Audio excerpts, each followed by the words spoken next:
നമ്മളപ്പോൾ ഇത്ര നേരം പറഞ്ഞത് വിജയുടെ നഷ്ടങ്ങൾ, അതായത് വിജയ്ക്ക് ചെയ്യാൻ പറ്റാതെ പോയ സിനിമകളും കഥാപാത്രങ്ങളെയും കുറിച്ചാണ്.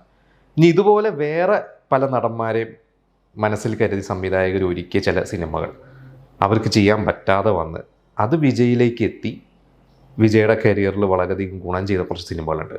നമുക്ക് ആ സിനിമകൾ ഏതൊക്കെയാണെന്ന് നോക്കാം. 97 പൊങ്കലിന് റിലീസ് ചെയ്തൊരു സിനിമയാണ് കാലമെല്ലാം കാത്തിരിപ്പേൻ.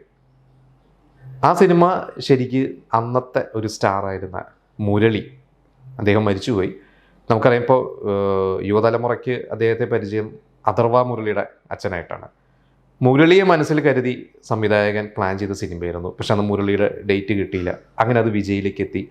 ആ സിനിമ അന്ന് അതിനോടൊപ്പം, അതായത് അന്ന് ആ തിയേറ്ററിൽ ഉണ്ടായിരുന്നത് ഇരുവറും മിൻസാരകനുമൊക്കെയാണ്. ആ രണ്ട് സിനിമകളുടെയും ഒപ്പം ഇറങ്ങി ഈ സിനിമ ഹിറ്റായി. വിജയുടെ കരിയറിൽ ഒരു ഹിറ്റ് കിട്ടി. ഇതേപോലെ തന്നെ ഒരു സിനിമയാണ് നമുക്ക് എല്ലാവർക്കും അറിയാവുന്ന ലവ് ടുഡേ. അതിലെ സോങ്സ് ഒക്കെ ഭയങ്കര ഹിറ്റാണ്. ലവ് ടുഡേ ആദ്യം അജിത്തിനെ വെച്ച് പ്ലാൻ ചെയ്ത സിനിമയായിരുന്നു. പക്ഷേ അജിത്തിന് ചെയ്യാൻ സാധിച്ചില്ല. അങ്ങനെ ആ റോള് വിജയ്ക്കിലെത്തി. അങ്ങനെ വിജയ്ക്കൊരു ഹിറ്റ് കിട്ടി.